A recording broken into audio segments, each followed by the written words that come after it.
मौलाना के साथ अलायंस ना होना बहुत बड़ी नाकामी है और इसकी 100% जिम्मेदारी पीटीआई की मौजूदा लीडरशिप के ऊपर है। मौलाना अलायंस करना चाहते थे, वो अब भी करना चाहते हैं, लेकिन अनफॉर्चुनेटली जब तक इमरान खान इस लीडरशिप को ऊपर रिलाय करेंगे, वो पॉलिटिशियंस को आगे नहीं लाते, वकीलों पर रिलाय करते हैं, पीटीआई का मुस्तकबिल जो है उस पर बड़ा सवालिया निशान रहेगा। सच्ची बात यह है कि जी कोई जी। लॉजिक मुझे समझ नहीं आई कि ये फैसला लेने में इतनी क्यों जो है वो हुकूमत कॉन्शियस थी या क्यों चाहती थी।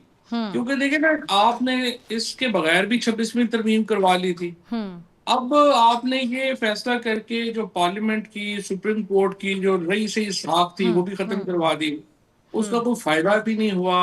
अब आप जब भी तरमीम करवाना चाहेंगे, जैसे आपने पहले करवाई है वैसे फिर आप भी करवा लेंगे। Hmm so it doesn't make any sense कि जो लेजिटिमेट इस हुकूमत का जो बुनियादी क्राइसिस है, जो हम्म बुनियादी हम्म बहरान है, वो हम्म लेजिटिमेसी का है। हम्म तो क्या आप फॉर्म 47 से आए हैं? हम्म इस तरह के फैसलों से जो आपका लेजिटिमेसी का बहरान है वो और बढ़ता है। तो ठीक। मुझे समझ नहीं आई, इसका लॉजिक नहीं समझ आया कि क्यों ये फैसला लेना जरूरी था कि जिसके नतीजे में सुप्रीम कोर्ट बहैसियत इदारा को थोड़ा बहुत जो रह गया था वो भी बैठ जाए और पार्लियामेंट भी मुकम्मल खत्म हो जाए।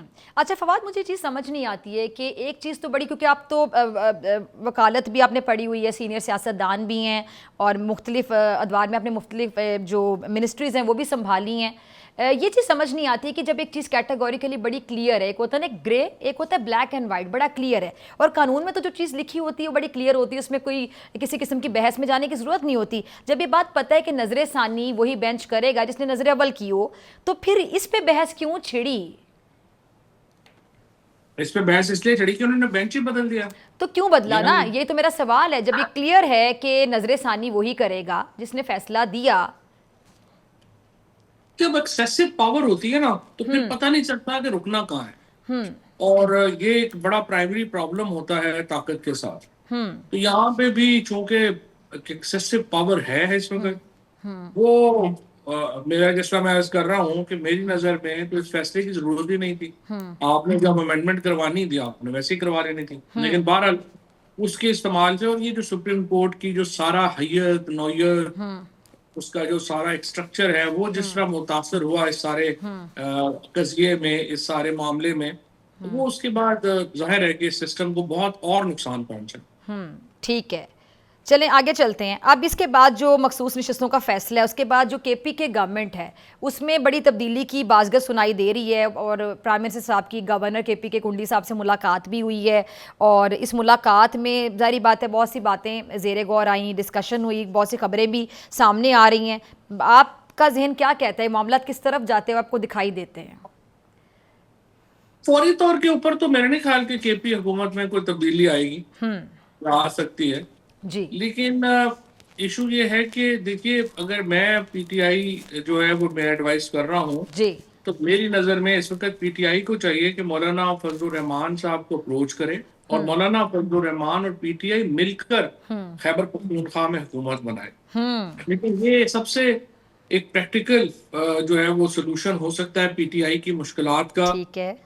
खैबर पख्तूनख्वा में भी और सेंटर में भी, जहां पे एक बड़ा अलायंस जो खैबर जेयूआई का और पीटीआई का जो है वो मर्ज हो सकता है, जो बहुत जरूरी है इमरान खान की रिलीज के लिए, तहरीक चलाने के लिए।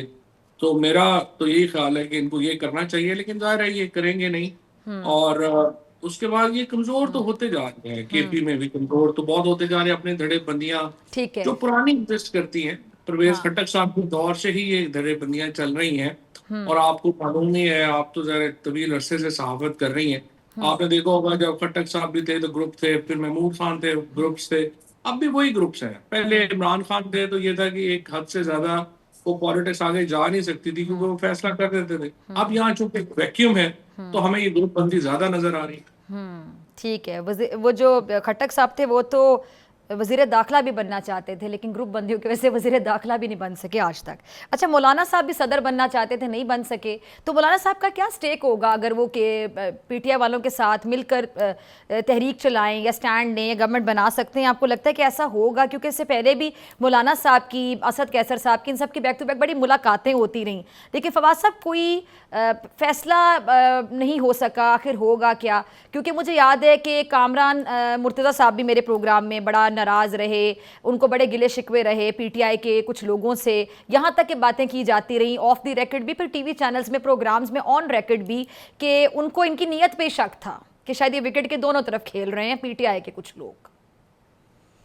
देखिए, खुद मौलाना ने मुझे ये कहा कि ये सारे अंडर 19 के प्लेयर हैं और उसकी वजह से जी ये सुबह और बात करते हैं, दोपहर और बात करते हैं, शाम और जी बात करते हैं। ठीक है। तो इनके साथ एक्चुअली प्रॉब्लम भी यही है। खान साहब से जब पिछले महीने मेरी 3 मुलाकातें हाँ हुई और मैंने उनको यही कहा कि सर देखें, इस लीडरशिप को आपने अपॉइंट किया है, हम एक बुजदार को रो रहे थे, अब आपने 8-10 बुजदार लगा दिए हैं। अब मसला ये है कि देखें, ये जो पॉलिटिक्स है उसके अंदर ज्यादातर लोग जो खान साहब ने अपॉइंट किए हैं, उनकी 8 महीने की पॉलिटिक्स है, 10 महीने की पॉलिटिक्स है, 12 महीने की पॉलिटिक्स है।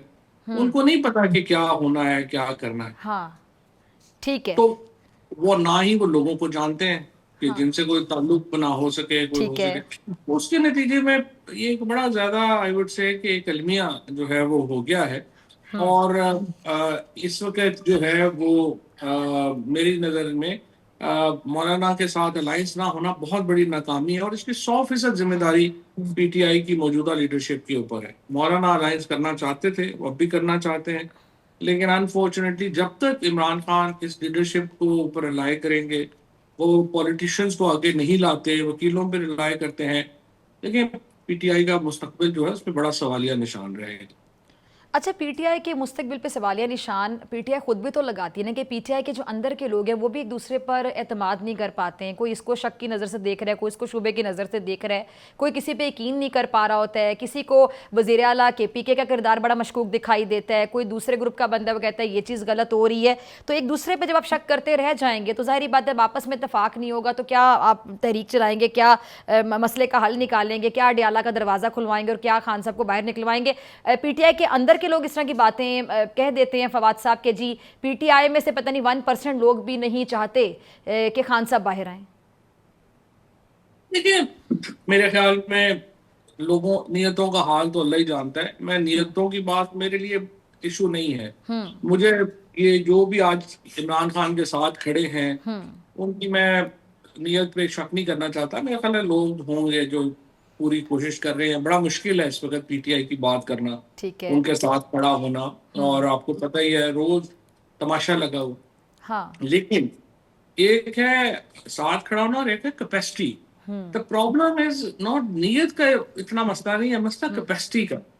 लेकिन अगर आप कोई भी जो है आप दे दें कि वो आप समझें कि जो है आप कितना बोझ लाद सकते हैं एक शख्स के ऊपर जिसकी कैपेसिटी नहीं है, एक नहीफो नजार आदमी है, उसके ऊपर आप बोझ लादते जाएंगे। खान साहब ने ऐसे लोग लगा दिए हैं पार्टी में, सच्ची बात यह है, जो ये बोझ उठाने की सलाहियत नहीं रखते, ना ना ही उनके पास स्ट्रेटजी है। सो मैं जब खान साहब से मिला हूं, मैंने उनको यही अर्ज किया है कि सर ये स्टांस आपका बहुत बड़ा है, पॉपुलैरिटी आपकी बहुत ज्यादा है, लेकिन स्ट्रेटजी नहीं। जब तक हिकमत अमली नहीं होगी स्टैंड के साथ, आप देखें आगे नहीं बढ़ सकते। तो खान साहब ने क्या जवाब दिया आपको इस बात का? मुझे तो उन्होंने कहा अच्छा चलो मुझे सोचने दो, लेकिन बाद में तो वही हो गया, तहरीक चला देंगे कर रहे।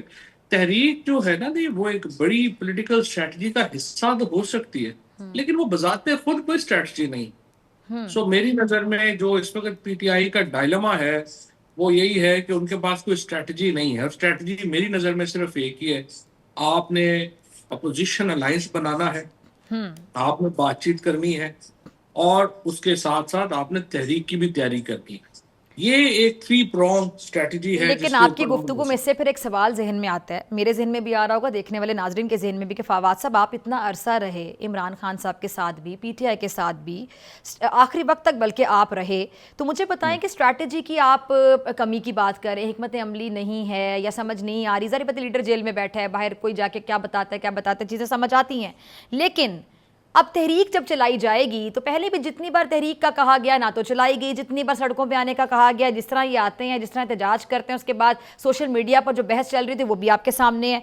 तो स्ट्रैटेजी के बगैर आप आपस में एका नहीं करेंगे, एक दूसरे पे शक करेंगे, तो सड़कों पे आएंगे कैसे? तहरीक को लीड कौन करेगा? तहरीक चलाई कैसे जाएगी? किस हद तक कामयाब होगी? क्या जो मौजूदा क़यादत है, लीडरशिप है, हालात हैं, वो आप तहरीक को कामयाब बनाते हुए नजर आते हैं आपको?